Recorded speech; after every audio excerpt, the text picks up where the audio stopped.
If you want to pump your body and expand your mind, there's only one place to go. Mind Pump. Mind Pump with your hosts, Sal DiStefano, Adam Schaefer, and Justin Andrews. In this awesome episode of Mind Pump, me and Adam get into Justin a little bit. Yes, you do. We ask him all about his Star Wars philosophy. Then we talk about caught that and his awesome shirt. Then we talk about cool shows that we're really into. I talk about Black Mirror on Netflix. If you like scary stuff. Adam likes Genius on Nat Geo. Yes, I know we've reversed roles here. And then we talk about House of Cards, and then we get into the questions. We talk about what we think people will be struggling with awareness-wise 30 years into the future. Started out normal, then got weird. Then we talk about mixing up your rep ranges within your workout. Is that as effective as phasing your workouts? Then we talk about UV exposure and our thoughts on that topic because, of course, we're experts in the field of dermatology. We're going to go with it. And lastly, if Adam could go back in time, would he decide to take steroids or would he decide not to? Great episode coming up. Also, this month, actually not this whole month, it ends on the 12th. So this is a very short promotion because it's so fucking awesome. If you enroll in the MAPS Super Bundle, which is 1 year's worth of exercise programming, it contains all of our MAPS programs, you will actually get another Super Bundle for free that you can give to anybody you want. You can give it to grandma. You can give it to friend, family members, grandma. Or grandma would use it. If you're really gangster, you'll buy one and then you'll sell the other one. Ooh. Oh yeah. I don't know if you should do that actually. I don't know. Doug's why giving me the dirty look. Ideas. Who knows? Yeah. But it's pretty awesome. So buy one, get one free. You could find this on our site, mindpumpmedia.com. Oh, you got your new shirt in, I just saw. Yeah, Who's got a new shirt? I do. Bam. What do you mean? What's up with that shirt? What's so big about it? What are you talking about, dude? This is like epic. It's a whole lot of epic in one shirt. It's a big Star Wars shirt, but what's special about it? I don't get it. Stop it. He just ordered it. Fuck you. Yeah, but is there something special about it besides the big It is special. It's Why? Just because it is. It's but just, what does it say underneath? What's that word there? It's just Star Wars Daily. I don't know. I don't really care about that. I just care about the epicness of everything that's going on. So, Justin, let me ask you this. Look at this. You're obviously a big Star Wars fan. This is not a secret. No. I would even say it's borderline. It's not there, but it's borderline. You know, I flirt with it and I pull back. Well, like I was going to say, like you might at some point need, like let's say something bad and depressing happened to you, you would go over the line and it would become a psychological issue. But you're not there yet. You're just like, you're there, right? You're close, but you're not there. Not even close. Why don't you have any tattoos of Star Wars? He's thought about it. I know he has. I know he has. He's like, that's why he thought about it. Look. Yeah. Because it's too much like, that's like, it's an inner battle. I love this company. I'm going to put a company's logo on my body. That's fucking stupid. Yeah, see, but that's not the Justin that I know because the Justin I know believes art. that Star Wars is far more than just a company. Yeah. Well, I mean, I like... You know what? I struggle with it because I do kind of want to have like stormtroopers and fucking Darth Vader and, you know, some cool shit. Would you say Star Wars, as much as it is a franchise and a big business, is a philosophy? Yeah. Yeah, it is. it's a way of being. That's what I'm saying. Yeah. Like I feel like you could have like a quote, like a Yoda quote or something fucking epic. When somebody I meets don't put you, words on my body though. That's when somebody meets you, Justin, and they want I'm a 20-year-old, like I'm only 20 years old, 19, 20 years old. I'm already not listening to you. But go ahead. And I don't fully understand Star Wars. I have maybe never seen any of the episodes, but I've heard great things about it. How do you describe the show or describe the series to a mind that doesn't fully understand it? Like, how do you sell the show? How do you like prep them into it? Like, yeah, what if because they come I'll be honest, as a kid watching it, I didn't understand the depth of it until I got Right. older. As I got older, I went like, oh shit, now I get it. There's like this There's whole myth, there's allegory. Yeah, I was too young. I Yeah. mean, God, what are we? Early 80s when it first came out. So I was only, Oh, I was we're I like think- 5 years old watching it. Like I didn't put that together. I know, I was 'cause only people get 27. caught up in like cheesy graphics or like costumes, like and shit that. like that to me Yeah. as a kid, and this is also why I think some like okay, so if you were born in our age, right? If you're born our age, if you were born in the 80s, I was born in 79. or really old 70s, and you why you got watched them as a kid. hair. And maybe it didn't resonate with you or whatever, and then you've moved on from it. You talk about Star Wars, you think of it like, oh yeah, the graphics are cheesy. Oh, what I'm not into. But those that actually watched it later on and were older and understand that there's like this deep message underneath it, Yeah. those people I feel like have a greater appreciation. So how do you explain that to somebody who doesn't understand Star Wars? I don't think you can. They find it. The Force is not with you? Well, Is that what they you say? find it if I'm they're sorry. looking for it. It's there's a lot of surface people out there, and I can identify you right away based off of your answer. Oh shit! So it feels like it's almost like you asked Justin. It's no different than if you said, Justin, can you explain God to someone, Exactly. spirituality? And he's like, Yeah. no, they have to find it. No, you got to find your own path. You have to find your own path with Star Wars. do the research. Would you say that Star Wars, besides being a major fan, like you love it, right? Yeah. Would you say that it impacted you in a way that made you live your life differently? I think that Don't fucking lie either, Justin. Well, yeah, Tell us the truth. in ways, but like, I mean, I really? I come That's from fucking powerful, dude. Well, here's the thing, dude. I come from a religious background, and for me, like, I like tangible things to think about, like, besides just like this, like, mysterious, like, I'm trying to figure all this out based off of something that's like, people trying to describe God, people try to describe like, religion in all these ways. It's like, it's not really tangible. You wanted something more realistic and tangible, like, Well, yeah, like just- the Death Star. Yeah, just like the Death Like Star. a- Like, like a- we're like- overcoming something. Like a space movie about a distant future. You fucking guys. I can't have this conversation About an with you two. No, don't stop. You surface bastards. Okay, last question, and then we'll move on. I promise, Justin. I apologize for putting you on the spot. Last fine. question. You have to answer truthfully, because if you don't, then we're both going to jump you. Okay. Okay. So here's the question. Yeah. Honest. You're going to Okay? jump me? No. We're not going to jump you, bro. Okay. I'm just kidding. Yeah. You'd be pretty hard to jump anyway. Yeah, bring it. Be honest now. Have you ever watched Star Wars porn? Oh my god! There's your answer. Your hesitation. Like metal bikini? 100%. We don't need to know the details. Come on, I'll go and Justin. do it. I'm not afraid. Your lightsaber. Bro, you can, dude, like Return of the Jedi? Come on, man. Like, she's a slave? Like, something I feel like spicy there. I feel like if Courtney has not dressed up as Princess Leia already, I She think hasn't. Okay, so I'm gonna. You're hitting the soft spot. That's he got, right. he got a little It's- upset it's- right here. It's waiting to happen.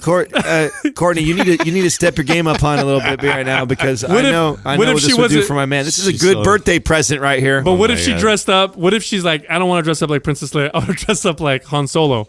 Would you Wow. still be aroused, or would it be weird? I mean, it would be weird at first. He's like, And but then I'd be- he's like, but I could get through that. I'm like, this is an iconic character. I have to tackle this. Is that your blaster? I feel. You're just happy to see you. All right, change the subject, Yeah, that's getting weird. dude. It's getting real weird. Dude, you guys have to watch Black Mirror Dude, on Netflix. It's scary. I swear to God, bro, it's you're like overly Oh, you're such a creepy. pussy. You're gonna shout that one out. So all you guys that like dark stuff or scary stuff, go watch that. I'm gonna shout out Genius on Nat Geo. Nah, it's too traumatized. Dude, what? So what? It's not just too traumatized. Too dramatized. You're too. So here's what Genius. I watched the first like 3 episodes. Genius is the life of Einstein, which when I saw the description, I jizzed in my pants. I was so excited. Whoa. I was like, oh shit! This is gonna be cool. And then I watch it, and it's a fucking dramatization. It's like a movie with actors who are he's pretending to be Einstein, and it's going through his life. And I hate learning about people like that. I like to watch documentaries where they have old photos and people talking over them. The boring ones. Those are the ones I like to watch. So you know what? Okay, and I don't like dramatization. and I could somewhat agree with you here, but I actually, this is funny. I like I like to be entertained by someone like this first, and then if I what this makes me want to do now is actually go get like a book on him, or then go search like a boring documentary, because I want to be entertained. I'm sitting down to watch TV, so I'm like, part of me wants to be. I don't want to be like, if I want to be completely learning 100%, I'm going to be in a book or whatever, right? So there's a part of me that wants to be entertained visually. So I enjoy I enjoy the drama side of it.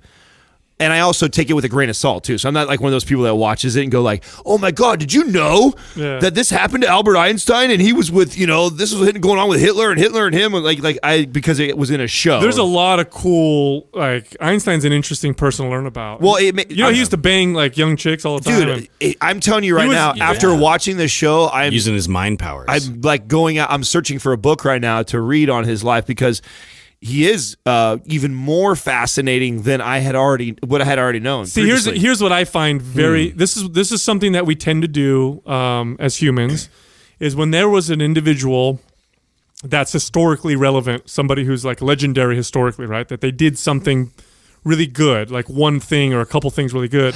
We want to know all the dirt. Well, no. What happens is we romanticize them and make them these perfect, amazing people. I find it more fascinating to learn about how human they were. Einstein, I think he was a very flawed human being in some ways. I think this show does a good job of that. Yeah, it does do that, but I'd rather learn it. He looks like a bad father. Mm-hmm. He was definitely... He's a womanizer. He had lots of women, always. Mm-hmm. And he was married to multiple, and then even though he was married, he was with younger women, like you said. Yep. I don't think they... Nobody learns that, by the way. A lot of people don't know that about Einstein. Yeah, some of the stuff. This is some of the stuff, and that's why I thought they do a pretty good job. Now, I'm sure there's things that are exaggerated. He talked shit about quantum physics. Yeah, he said it was. Really? He basically is like, doesn't make any sense, and it's not. He didn't really acknowledge it. And then of course now later on we know how real it is. But no, he's a very interesting person. But if you really want to learn about someone that will blow your mind. And half the stuff I read about him, I'm almost like, this can't be true, is Teddy Roosevelt. You guys ever read about Teddy? Oh, yeah. You know what? Batman was actually based off of him. I heard that somewhere, because he's, in the middle of the night, he used to, go fight crime and stuff on the streets. Teddy Roosevelt was... I swear to God. Adam. Yeah, dude, he would take a billy club and, go out and, regulate. Read about Teddy Roosevelt. Okay, Think about the most macho, super machismo, badass, tough, stereotypical dude. He's that times a million. He was giving a speech in front of a crowd, a huge speech. Someone shot him in the fucking body, I think in the chest, and he was wounded, bleeding. Finishes his speech. He's like, no, I'm not leaving. I'm finishing my speech right now. This is a true story. This guy Teddy Roosevelt was awesome. Riddled with, he had asthma as a kid. He was a sickly child, ended up getting super into fitness and exercise and judo and boxing to make himself tough. Seeked out the most difficult things you could seek out as a human being just because he was a tough guy. Well, do you have a good documentary recommendation? Yes, PBS. PBS has an incredible documentary on the Roosevelts. So they talk about Teddy, and then they talk about FDR, who I'm not a big fan of. But which one was it that was responsible for the national park system? There's a few of them, but Teddy Roosevelt really was the one that started all that stuff. But the guy was read about him in the Rough Riders when he would go out and just volunteer to go fight in these battles. And then when they were like, no, we're gonna station you here, and he's like, no, I want to be in the middle of the shit, and he would disobey orders to go actually fight. And he's a crazy dude. He's a crazy dude, and he would practice judo while he was a president, judo and boxing. That's great. In the Oval Office. That's awesome. That's awesome. Yeah, he's a pretty interesting person. Yeah. But anyway, what I was gonna say is Black Mirror, dude. You guys got to watch it. It's modern day Twilight Zone in the sense that the twists in it are so good. But it seems to be centered around technology. It was hard for me to get past even the first one where he's banging a pig. I didn't see what? Yeah. What season was that? It's for your first episode. It must have been. It's not the first season. It was too much for me, man. It's not the first season. The first season is not that. He had sex with a pig. Like they cornered some animals, politician. all the animals are gonna fuck a pig. Yeah, they're just like gonna they be forced them to do way it. down on my Otherwise, they're list. gonna kill these people. And he's just like in this moral dilemma. Should I fuck this pig in front of like a live feed from everybody? And his wife was like, This is an episode? "Yeah, Wow, that's Black Mirror. I'm gonna find one. That's why I was like, ah, It's and then, twisted, dude. So maybe I'll. Yeah, it's very twisted. I like this is what I like about Black Mirror. I figure shit out too easily when I watch movies, which kind of pisses me off. Like I'll watch a movie and I'm then the same way. And then I love twist. and then a quarter into it, I'm like, okay, here's what's happening. And then if I'm right, I get angry. But if I'm really fucking wrong, I love it. Like I love being really wrong. Like It's hard to do now. Yeah, that movie Ex Machina tricky. or Ex Machina, I don't know how you pronounce it. Uh-huh. That one did that to me. Yeah, that was a that one rad fooled movie. the fuck out of me when I watched that one. I was guessing the whole time. So very good stuff. You still haven't watched House of Cards yet, right? I saw about maybe 8 episodes, and it's cool. I could see how I get into it, but it's tough for me to. I'm already so into politics, and I know how twisted and shit that whole world is. That I think it's just I don't know, just like I want to get away from that sometimes. I don't know. Maybe I'll get back into he it. likes the real version. yeah, I just feel like you. The real version's so horrible. Isn't I it? feel like there's plenty of drama there already. I feel like you would enjoy it so much because of that, and you would appreciate, like I do, the twists that are in it too. Now the actress that plays his wife, I love her as an actress. I think she's excellent. She was in Wonder Woman. She was in Wonder Woman. She was the queen. Yeah. No, she's awesome. No, I think the actresses are phenomenal in that show. I think it's got an incredible plot. Like many seasons, I feel like a lot of series they tend to really die off after a couple of seasons, or it feels like they're repeating the same stuff. So you actually get to kind of see him work his way into the Oval Office. So that I think that whole process. So he does become president. Yeah. So I think you would enjoy just that whole process of all of the. Well, shit. I loved Usual Suspects, so I'm sure I'd love that show. Yeah, dude, fucking one of the greatest movies of all time, right? Right? There, for sure. Best twist ever. Well, let's bring that bird on. Let's get into it. Bring her on. Wow! Step right up, all you bearded men and all you bearded ladies. This quad is brought to you by Big Top Beard Company, whose all-natural beard oil products not only make your beard smell amazing, but feel amazing too. Their organic essential oil blends transport you to manly places like the mountains, the desert, the sea, and beyond, all while encouraging a lot of beard nuzzling to boot. Buy it for yourself or as a gift for that special bearded someone at BigTopBeardCompany.com. Enter the discount code MINDPUMP for 33% off at checkout. Our first question is from Zach Harding. Our boy. What do you think people will be Hi, struggling? Zach. What do you think people will be struggling with awareness-wise 30 years from now? Oh, I think Awareness-wise? for sure. I think it is going to be being present. I think that Listening. we are, which kind of all falls in the same category, right? Yeah. No, I really do. Don't listen to you. I think that we are becoming so plugged in, and it's really hard to disconnect. And this, to me, is like going through that book, are Irresistible right now, and like they dive into this topic, and I think that we have no idea. Facebook, I mean, all these things, Facebook, Snapchat, Instagram, all this stuff has only been around for 10 years or less. I know, is that crazy? So we really have not really seen the repercussions of it. Like, we don't know how bad this could get, and they're showing how addictive in fact, they're engineered to be very addictive, and we're seeing people with huge issues with it, with not being. I mean, they actually now have compulsion. There's actually they call it what was the name? Of course, I forget the name. I just read this.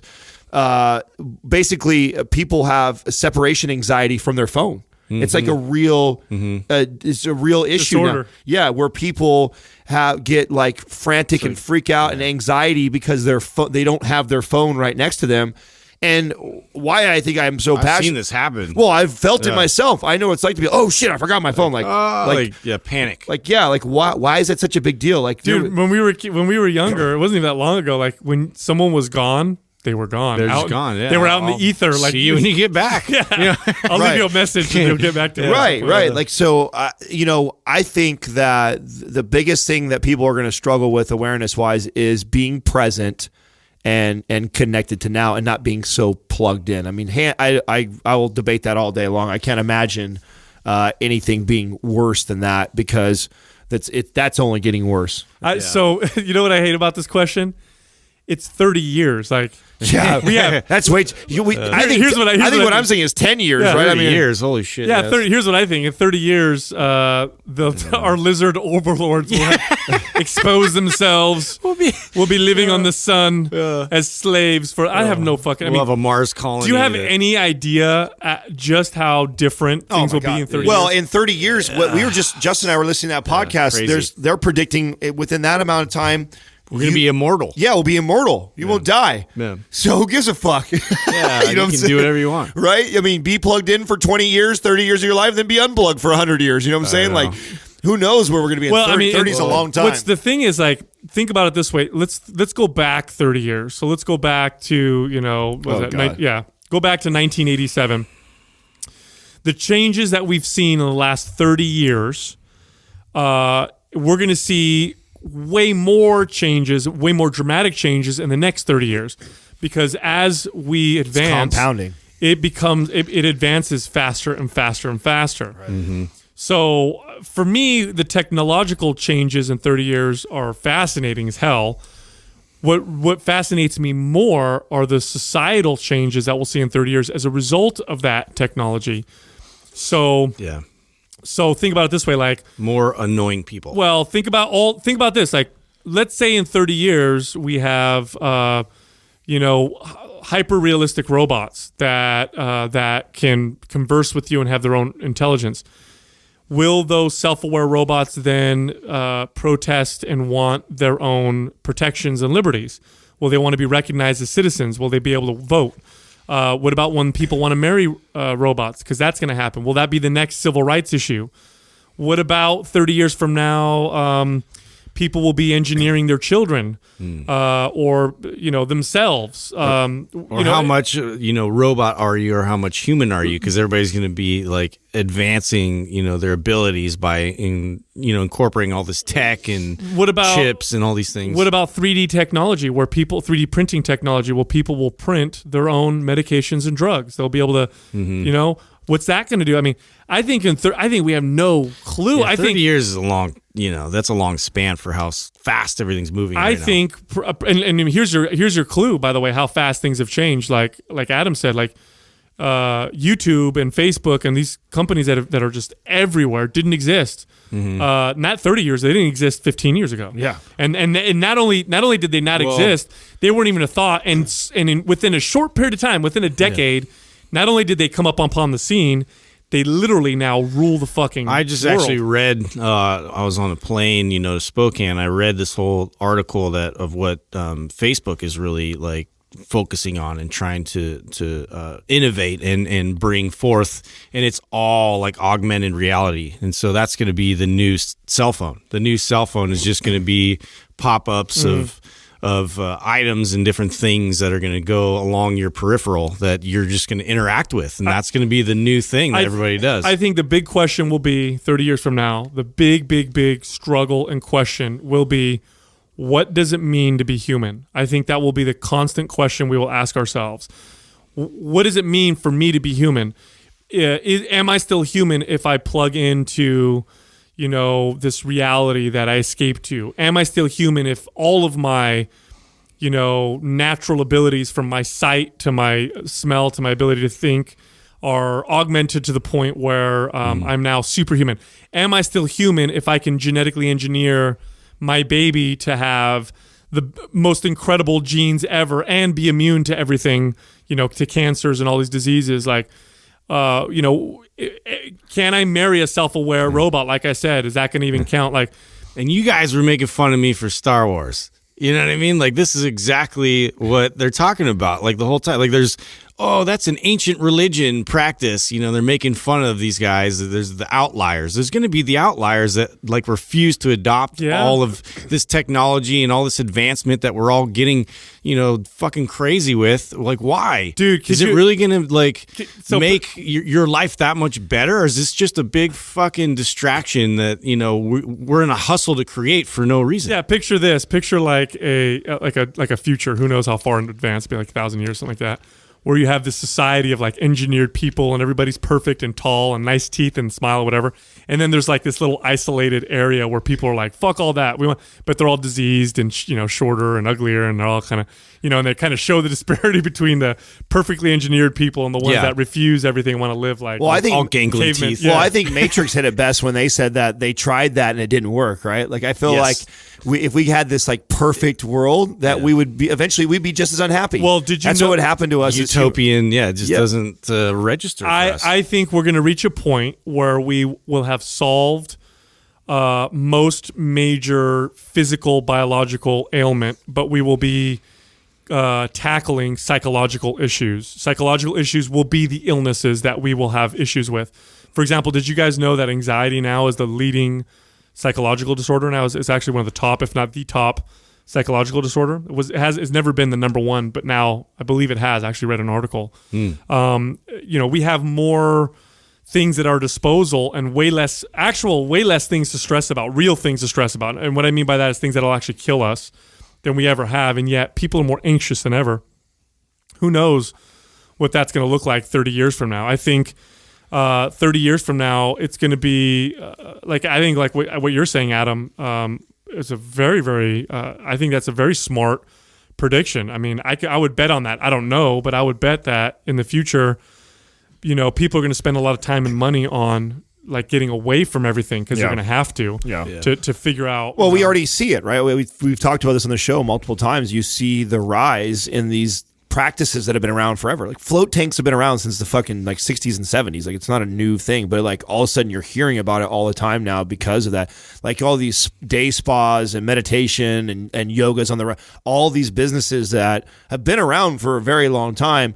I feel like they're more needed now than they ever were, right? Like because we've gotten so extreme with being plugged in and disconnected and not present, doing things that help us be mindful and present and slow our life down because we've gotten so fast, right? Yeah, what scares me is the ease at which people voluntarily give up their autonomy and freedoms because they like things a lot. And, like, for example, like social media and, they give out all this information about themselves and they give these people all this control and this power.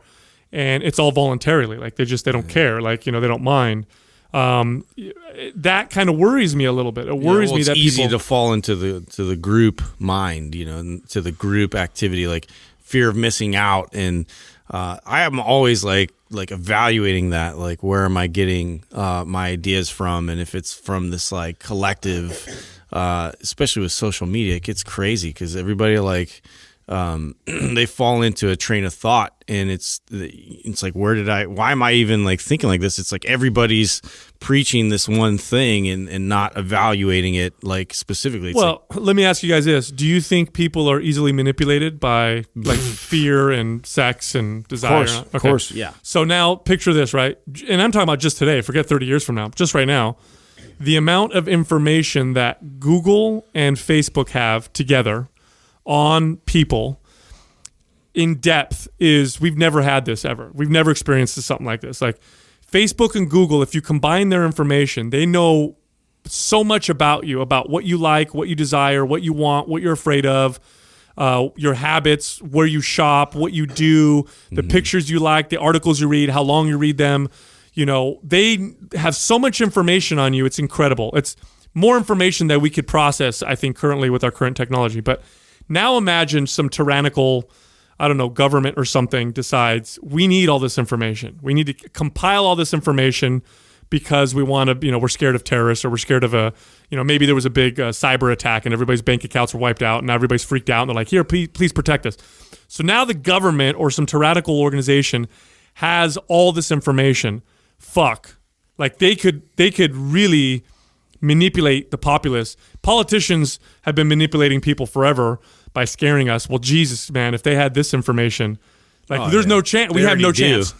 We'd have no chance. You know they already do. People would walk around believing whatever they wanted them to believe, and it wouldn't be hard. Like there's software that already is very similar to Minority Report. It's all based off of algorithms, and they've already implemented it into like different cities as trials to predict crime and hot spots, and it's very accurate. It's very accurate. It's crazy, man. I mean, we're living in a time that's just like it really is like science fiction if you like compartmentalize all these different things that are happening at once. Well, I feel like a lot of those science fiction type movies, I mean, they take a little bit of truth and then they expand on it, and a lot of times what makes them really good is they're very believable, right? Yeah. Like you watch like a Minority Report and you and I remember when that movie came out, it's like, fuck, I could kind of see. You could kind of see it. I was like, they're interacting with it all like in a way where they're gesturing with their hands. They have that technology. Like, what's cool about science fiction, this is why I've always been into it. It's because it's stretching,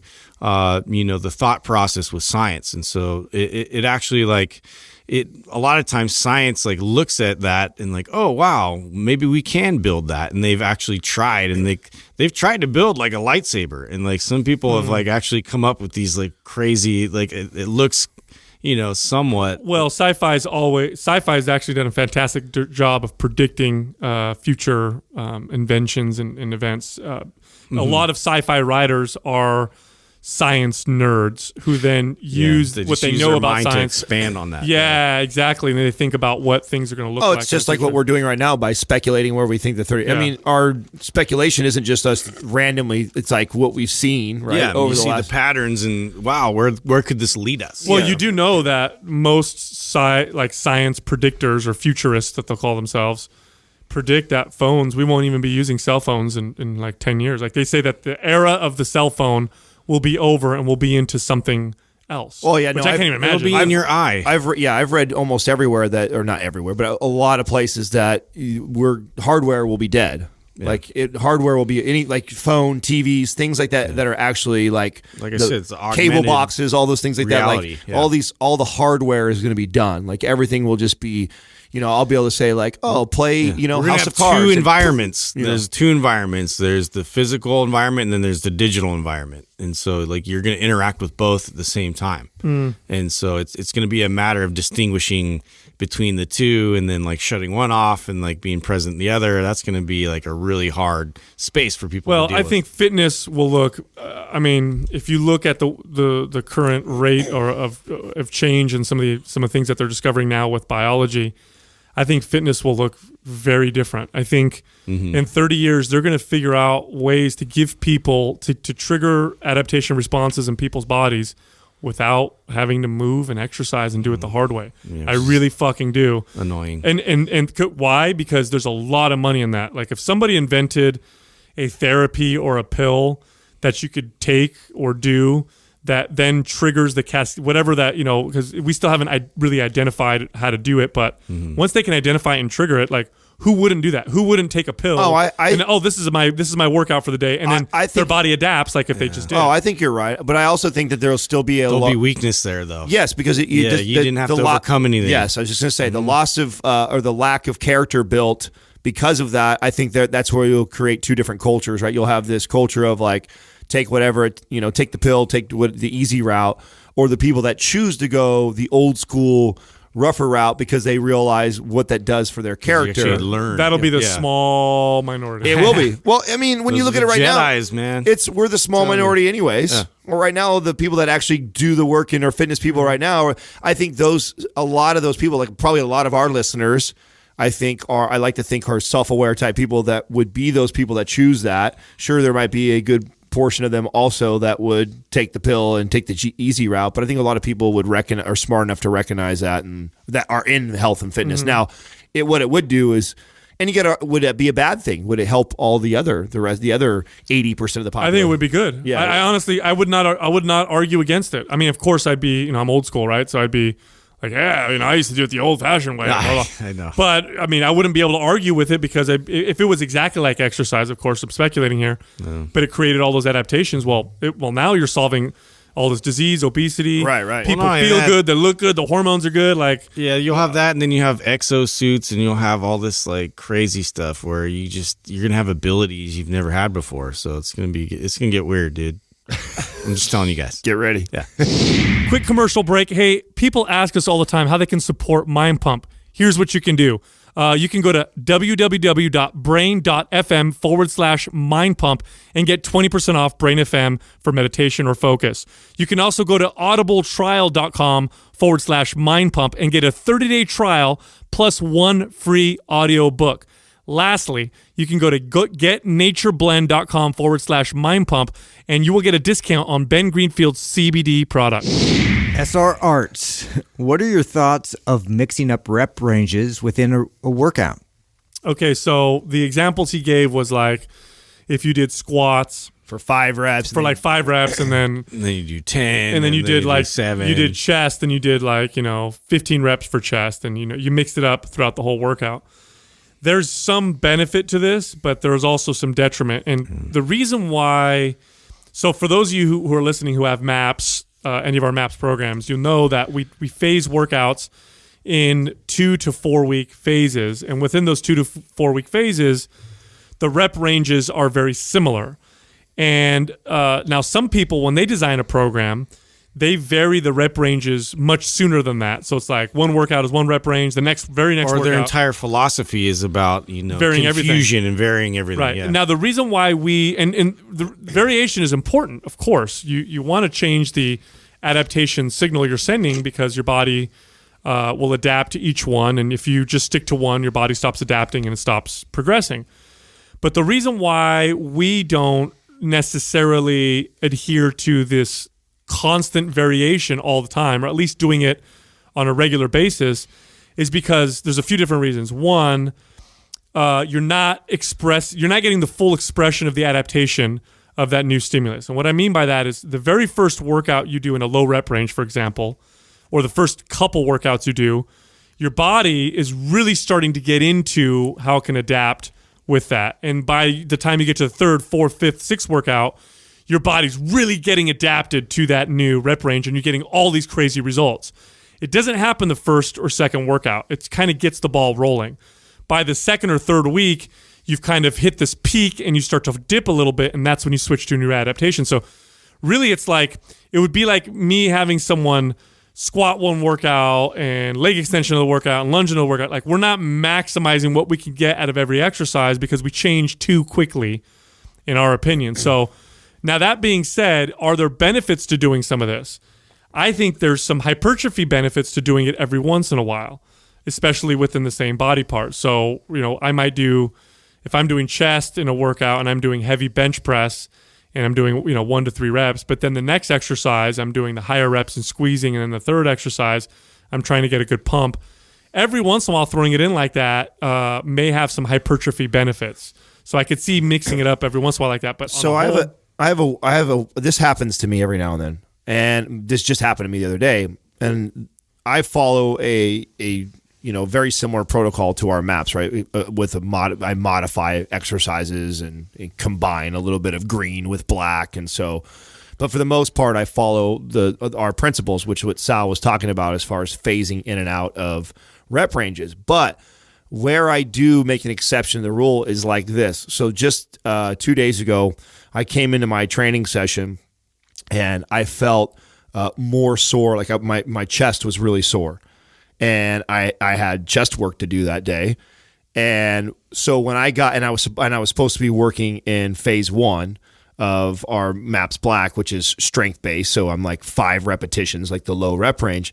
And because I felt like I had done a lot of damage, that I was still sore and recovering on my chest, when I got to my chest exercise, instead of following my 5 rep protocol, I chose a lighter weight and did high repetitions and just kind of got a pump, because I felt like I had already done enough damage on my body that my body was still trying to repair from, that I would move over into the hypertrophy side of it and work on the sarcoplasmic hypertrophy and the pump and get the benefits and from that versus doing more damage to an area that is still trying to recover.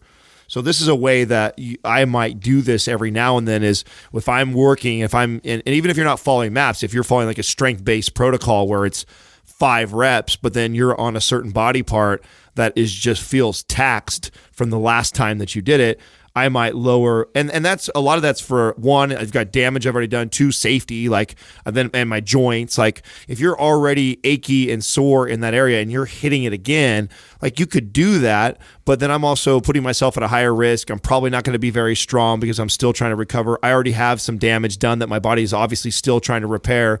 So hey, you know what I'm going to do is I'm going to go light. This is also too where I incorporate other types of like this, I might do some tension work, or I might do like really slow, concentrated stuff with isolation stuff. So this is where I always encourage flexibility in modifying our programs. It's like, here's your foundation, here's how you should phase in and out of stuff. But then there are always exceptions to the rule where you might make these minor adjustments, and that's an example of how I might actually do something like this where I have a different rep range. Do you guys ever do something like that?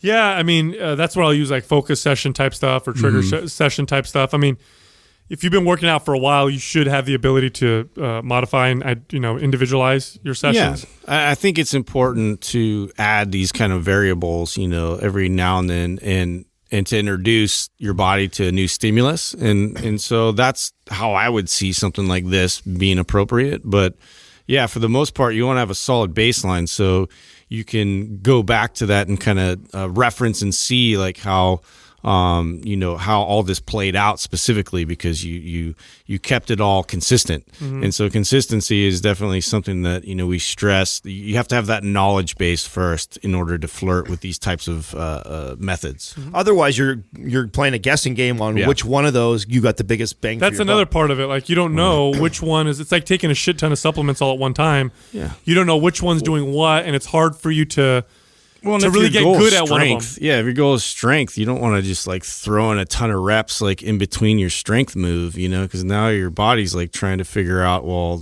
I need endurance and I need to overcome this, and so you're just like muddying the waters at that point. And I would argue, I mean, in our experience, if you took two groups of people and trained them over a 12-week period, and one group you had them do 3-week phases where 3 weeks at a time they focus on a particular rep range, a particular style of training for a particular type of adaptation. And then the other group, you just took all the forms of exercise adaptation you want and mixed them up all the time.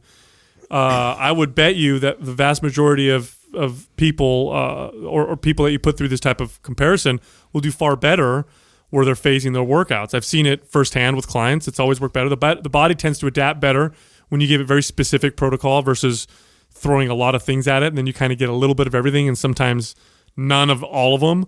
And the other thing too is people have a higher tendency to overdo shit when they're mixing stuff up all the time. Again, because it's hard to measure, which one you're overdoing and how much of each you need to do. I also want to point out that I think that we're kind of splitting hairs when we get into topics like this too, though, because something that we haven't said in a long time that I know we've said on the show before is that people have done this now. Now MAPS is big now. We've got a ton of people that have ran through the program, a ton of great results, and we've had a lot of people that have done lots of other programs from very credible trainers or fitness minds out there, and they want to compare like, well, so-and-so's program has this protocol and you guys have this protocol. Which one is better? Well, getting into topics like that, especially if you compared, like, and let's take someone like a Ben Pekulski, a respected person in the industry that we know understands programming really well, right? So someone like that guy, and you compare his programming to like how MAPS is, and maybe there's some variances, there's some differences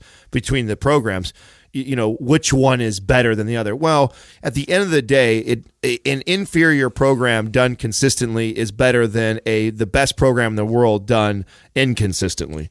So, and we've said this before that, that trumps everything. Being consistent and following through on your programming and staying on it is going to show you more results in your body than anything else. Now, once you've built that consistency down, then learning how to phase and focus on certain adaptations and phase in and out, whether you phase in and out how MAPS does it at 3 weeks or 4 or 5 weeks because somebody else's protocol stretches you a little bit longer, or maybe a little shorter at 2 weeks. Like you're really starting to split hairs on which is better than the other, or is one wrong or one right. And this is really like why we tell people, like, when you go through MAPS, it isn't just a program, follow this program, it's the best program for you. No, it's really designed to teach you how to program yourself and get some of the big rules, like as far as like we talk about, like phasing adaptations out and understanding the difference between rep ranges and focusing on strength, focusing on hypertrophy. Once you understand those principles, you can take what you've learned from going through MAPS and you can start to play with little things like this, where hey, I'm going to throw in a high rep in this day with my legs, and that's just, and see how the body responds. Maybe it responds really well for you, maybe it doesn't, but I think that's the main takeaway, is that, being consistent about your programming is by far more important. Next up is Johnny Dumbbells. Hey. Good old Johnny Dumbbells, eh? Yay. What are your thoughts on the sun and UV exposure? Ooh, great topic. He's a good kid. Exactly. This is a good topic. So, the common, common knowledge amongst in Western medicine is that any type of adaptation that your skin has to the sun is damage, and all damage is bad. Therefore, you want to minimize any type of tanning that your body may have. Didn't you get into a little friendly debate on our forum about this? I had a discussion. We actually have a great dermatologist, right? Yeah, I believe so. And very intelligent woman. We had a nice discussion about this on the forum. And that's the current belief. Now, here's my problem with that. My problem is, first off, there's lots of studies showing that people who get lots of sun exposure have lower overall mortality versus people who don't have lots of sun exposure. There's also an epidemic of low vitamin D levels in people that, now when you go to the doctor, a lot of doctors actually test your vitamin D levels, and they're finding lots of people have low vitamin D. Vitamin D acts like a hormone in the body, so it can actually be considered a hormone in some cases. And low D levels are strongly connected to higher cancer rates across the board. So there's that. But besides vitamin D, there's lots of other benefits that you get from the sun. My argument is this: humans evolved being in the sun a lot. All of us, even people who evolved in the northern latitudes. You've got people that are super white, like Justin. Hey, man. Clear. Your ancestors still got more sun than the average person today, who is indoors all the time and who is on their computer all the time. So our bodies evolved with a lot of sun exposure, or more so than a lot of us get now. And that right there tells me that there's some benefit to getting sunlight. I think we've taken some truth, which is, if you get sunburns, if you damage your skin a lot, you're going to increase your risk of skin cancer. We've taken that and we've gone so far the other direction and said, don't go out in the sun. And if you do, put all this sunscreen on your body all the time to protect yourself from the sun. And again, sunscreen, for example, most sunscreens are these chemical-based sunscreens. And now we're finding that they have hormonal effects in people because they're like xenoestrogens. They attach to estrogen receptors, very weakly, but they express themselves. And so then you get these interesting long-term potential effects. Yeah, I say go out and get sunlight. Don't get burned. That's very individual. It's different from person to person. You got to figure that out for yourself, for sure. It's very different from person to person, but it's crazy to me that we tell people to avoid this. I think it's because we're so not used to the sun that now if you get the average person, they're like, oh, I heard on Mind Pump that the sun is good, and they go out and they get sunburn because they go all in. They go all in, and they're you have to introduce it slowly, especially. I mean, I'm definitely the perfect example for that. Like, I have to figure out, like, you can feel it, and you can feel like when the sun's really been affecting your skin, and then I should probably go hang out in the shade or put a shirt on or whatever.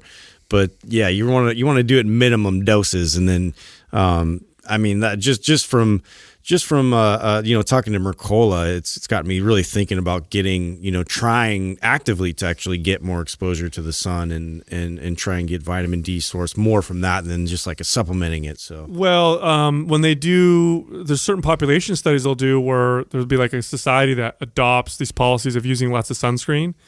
And they'll check them out long term, and skin cancer rates sometimes don't even go down. The deadliest form of skin cancer rates, melanoma, are actually lower melanoma rates in people who get lots of sun.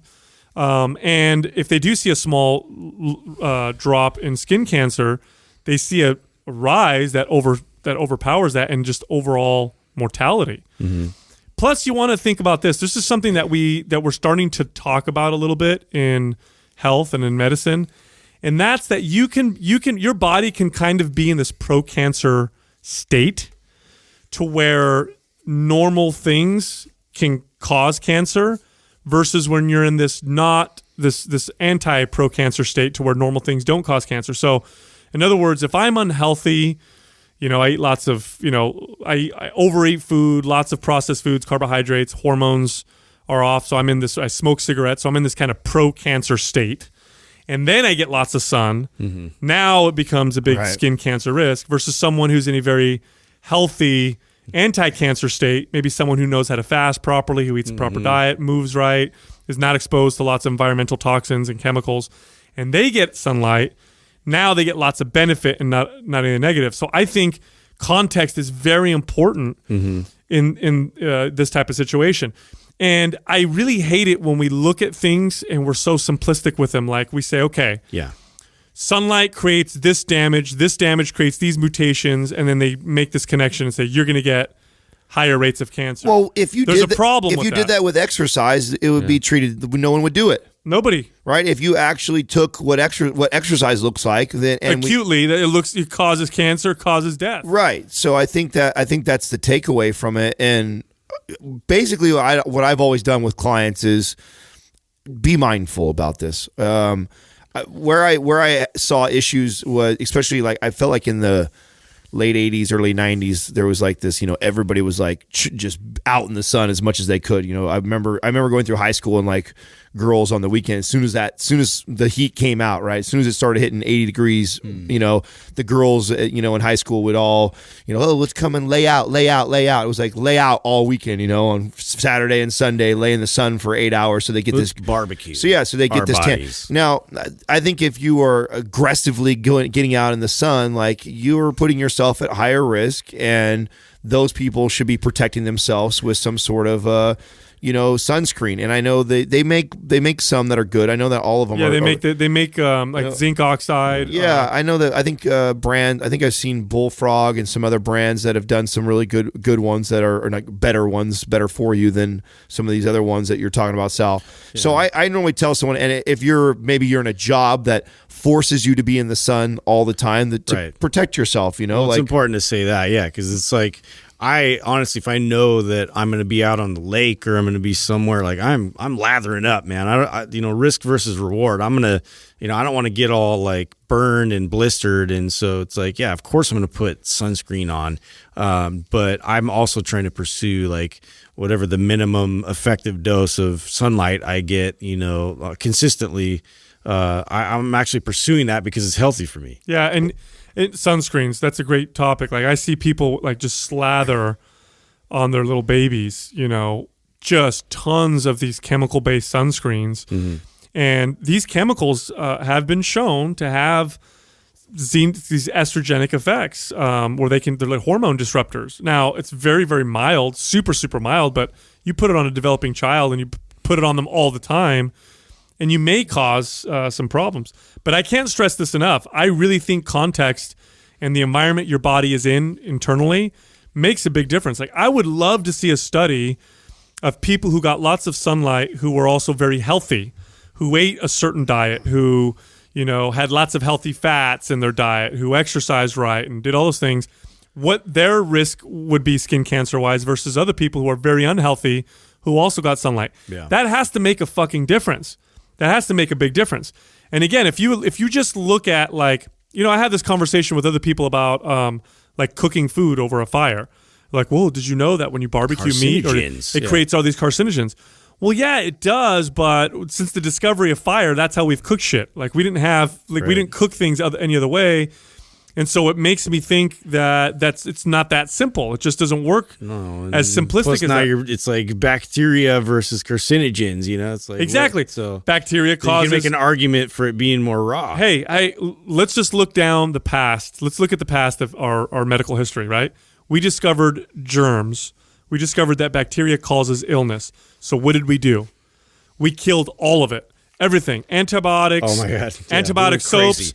Everything's super sterile, super clean, because we now discovered that bacteria cause a disease. And now what is happening? Now we're getting disease as a result of lack of bacteria. We went too fucking far. We didn't get the hormetic effect of, being introduced to it, at small doses. We went too far. We do this with everything. And I see the advice I hear people get with the sun, it sounds extreme. It sounds crazy to me. We're humans. Yeah. We evolved out in the sun. We evolved on the fucking, the savannas of Africa or in the Middle East in the sun. And you're trying to tell me that you stay away from the sun as much as possible. Just get 10 to 15 minutes of exposure a day. That's all you need. Yeah. Like, what human, before we had all this modern, lifestyle, what human got 10 to 15 minutes of sunlight? Like, you didn't do that. You were out in the sun most of the time. Right. And then when it got dark, there was no sun. So your body adapted. Yeah, so that's my opinion. But I'm not a dermatologist, so don't blame it on me if something happens. Just throw that last bit disclaimer in there. I got to make sure I say that shit. Good protection. Quick commercial break, you guys. We keep getting asked all the time, how can I support the Mind Pump family? Here's one of the best ways you guys can. You guys love that Chimera coffee that we have. Chimera Coffee with a K. You go to chimeracoffee.com, put in the discount code Mind Pump for 10% at the checkout. Also, if you guys want to know how I have this luxurious beard and you want one too, go to bigtopbeardcompany.com, put in the discount Mind Pump again, but this time for 33% off. Also, you guys, if you guys have not tried Ben Greenfield's new bars out, they're fantastic. If you want some, go to bengreenfieldfitness.com/naturebite, put in the code Mind Pump and get 10% off. Go check it out. Next question is from Devin Shredderson. If you could go back in time, would you do steroids again? Hey, I'm assuming that's geared. Was that geared towards me there? Well, I could answer too because I did the whole pro hormone, designer steroid thing. I really still want to do it, so I'm. What a good question. It is, right? Like, how different would you be, and what would that? Yeah, and first off, I'd start by saying that I'm not big on regrets. Like, I believe a lot of things happen I believe everything happens for a reason, and I believe that it's like you wouldn't be who you are. Exactly. It wouldn't provide me the passion I have about it now talking on this show, and I believe that's a piece of what contributes to this show is that I've been there, I've done that. I've got the bad story of, I took too much of it. Now I have to take it in order to be fucking normal. So I feel like, and also I was a knowledgeable trainer who even took it. So I felt like I am somebody who should have known better, and yet it still affected me this way. So, but that being said, because it's hormonally changed me forever, there is a little bit of regret there. I wish I would have known that it was going to affect me this way. I wish I would have foreseen that. The shitty part is, though, again, that I wouldn't be who I am today. So, and would I don't think I would have done them at 20-something if I could go back, do it all over again. But I definitely think that into my 30s, I would have dabbled in it for sure. Now, do you think if you could have all the growth, like the personal growth you got from it, all the challenges you had to go through, if you could keep all of that, but just like snap your fingers and be like, I never took it. You know what I mean? I know this is a super highly unlikely, obviously impossible situation, but then do you think you would have? Yeah, no, I didn't for sure. Because that was part of that was I needed to find that answer out for myself, right? Because at that point, before I had made that decision to try and do steroids, I had thought, and I said this on a recent podcast, that I really truly believe deep down that the only thing that separated me from the covers of those magazines were that they were on anabolics and I wasn't. I really believe that. I truly, truly believe that. That I ate really well. I believe that up until not that long ago. Right, and I think that this is why too. Like, I speak so passionately to people that are interested in it and wanting to try them. Is that, listen, I know you think that it's going to be like this, but it's not what you think it is. And if you haven't proved to yourself that you can diet and get yourself in, 6 to 7% body fat naturally, you don't want to do that stuff. It's like being a race car driver and just learning how to drive this car and like all of a sudden being like, here's an extra 100 horsepower and some nitrous, go have some fun. And you're like just learning how to drive. It's a waste, and it's probably going to do more harm than it's going to do good. Now, extra 100 horsepower and a nitrous in your car, absolutely, when you're on the competitive level, is going to give you an advantage of beating the other race cars. But if you can't drive that car very well and you go and you enhance it, it's more likely you're going to crash or blow the engine up or, do more harm than good to the vehicle because you think you're a good driver, but you're not that good of a driver yet. That's how I feel about my body. And I thought I was a better driver, and I didn't realize I wasn't until after I made that choice and realized, oh shit, it didn't just make me look like the cover of the magazine. So there's something else I'm missing and I'm not doing right. I see a lot of because obviously I've been in gyms for a long time, 20 years, and what I've seen steroids do to people is prevent them from learning how to train themselves. Mm-hmm. It's reinforced bad habits and behaviors when it comes to nutrition and training, because the steroids will do the work for people sometimes. And, if you're a guy in the gym and you're getting a pump every workout and you feel like you're growing or whatever, you're thinking like, well, my workout's going great and my diet of, bulking, cheeseburgers and French fries all the time is working fine.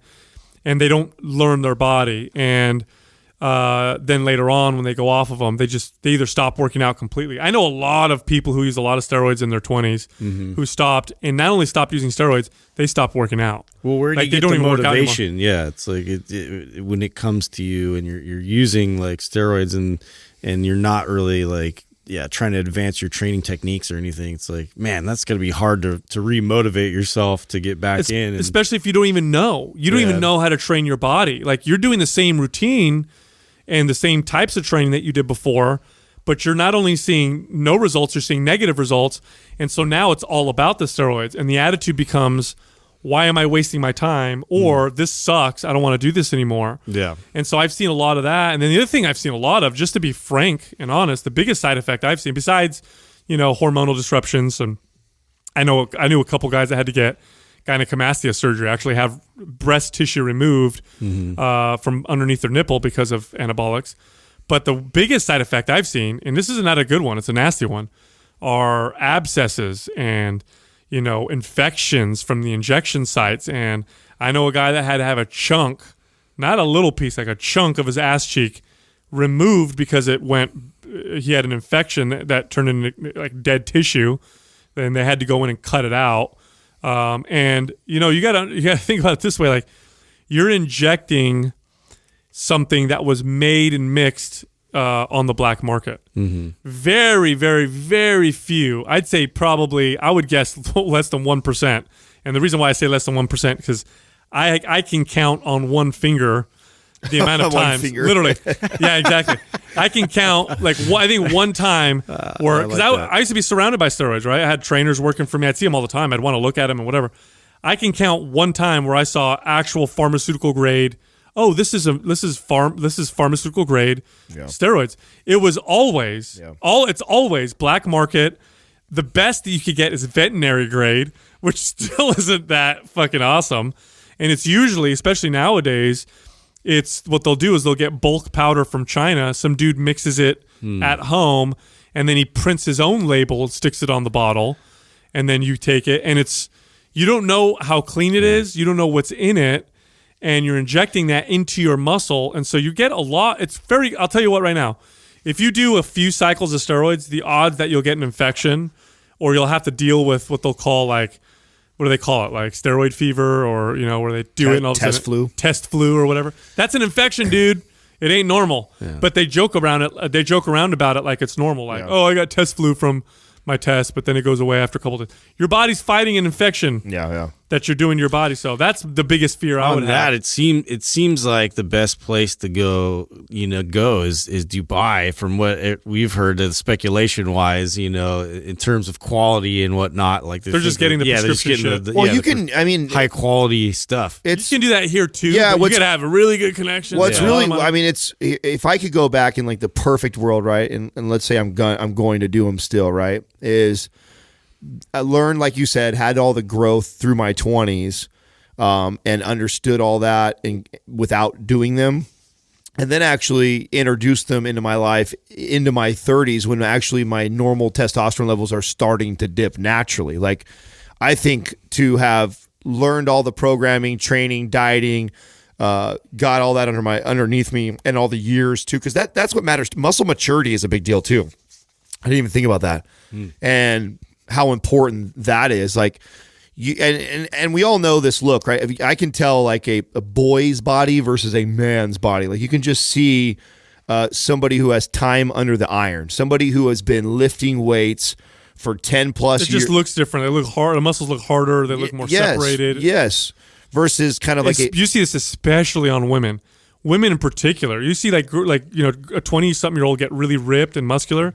They don't have nearly the same amount of muscle maturity as a 35-year-old woman who does the same thing. Right. Yeah. So I think again another waste of it by doing it in my early 20s. My body is still growing and developing, and I'm still turning into a man completely. I mean, really, men don't really stop till like 25 years old. So a lot of my body was still developing, and I was at the peak of testosterone levels.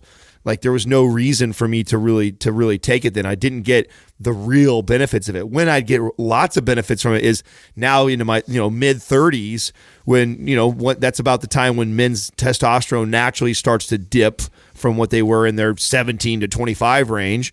Then introducing something like synthetic testosterone. Oh man, I mean, that would have been amazing, and my body would have responded differently. I'd be able to still take in a very low minimal dose and probably feel incredible off of it from all the years of doing it correct. So instead now, like what a normal person would, if someone was trying to do a cycle. So like for me, like bumping to 250 milligrams of testosterone in a week isn't like a huge thing to me, like, because half of that just gets me back up to normal. So it's not like a huge bump. Yeah, I don't know. I feel... this topic I get conflicted because I think everybody should be able to do whatever they want. But whenever somebody asks me if they should, my advice is always like, usually it's no. Like, I don't think you should. Here's the thing.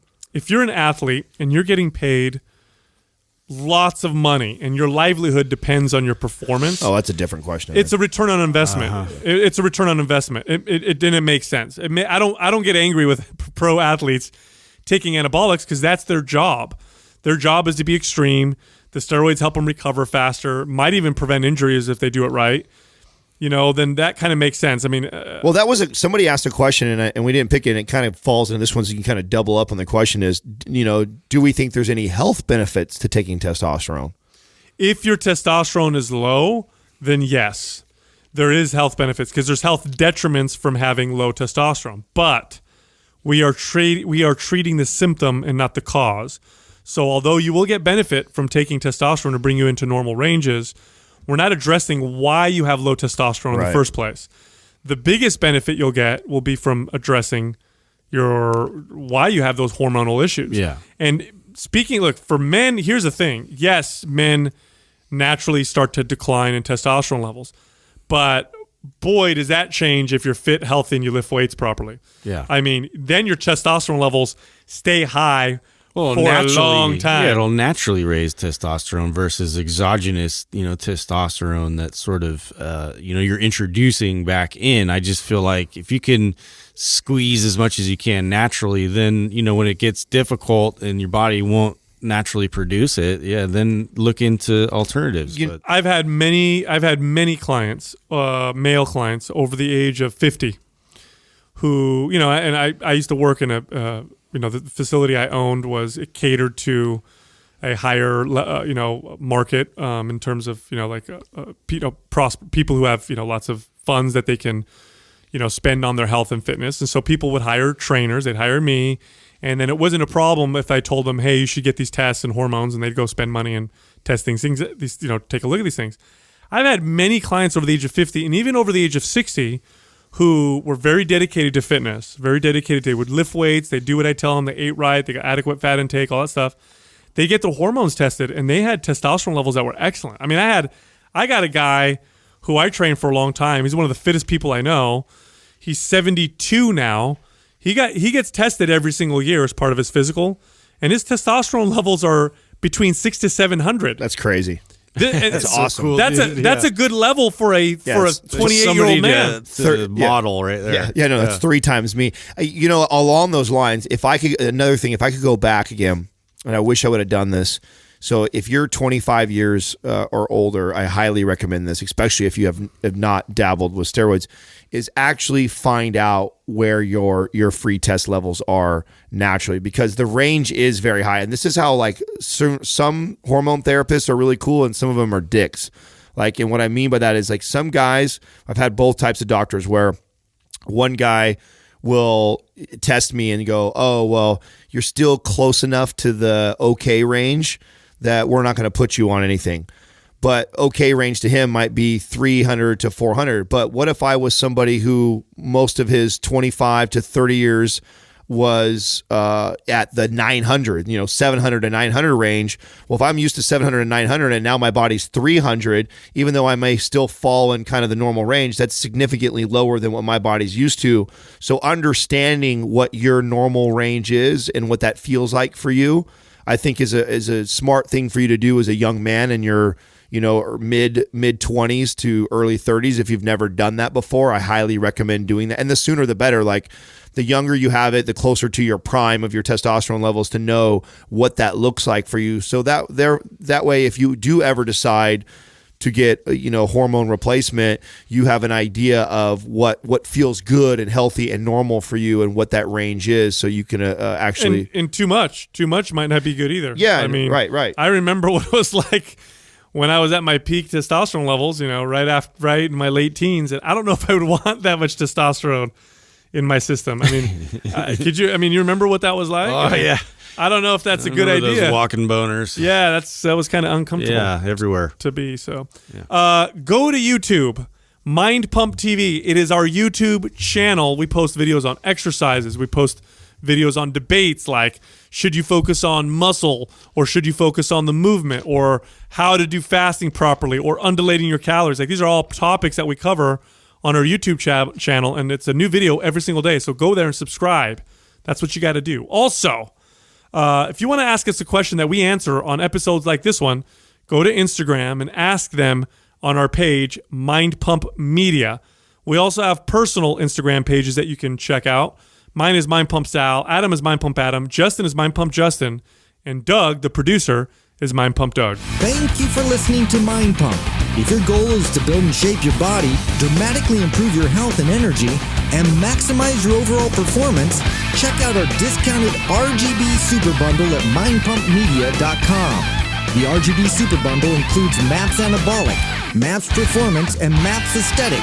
9 months of phased expert exercise programming designed by Sal, Adam, and Justin to systematically transform the way your body looks, feels, and performs.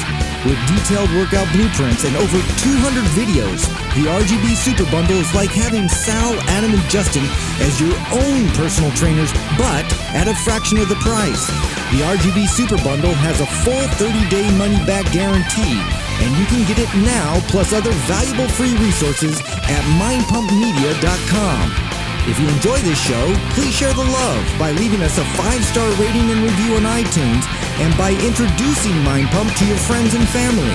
We thank you for your support, and until next time, this is Mind Pump.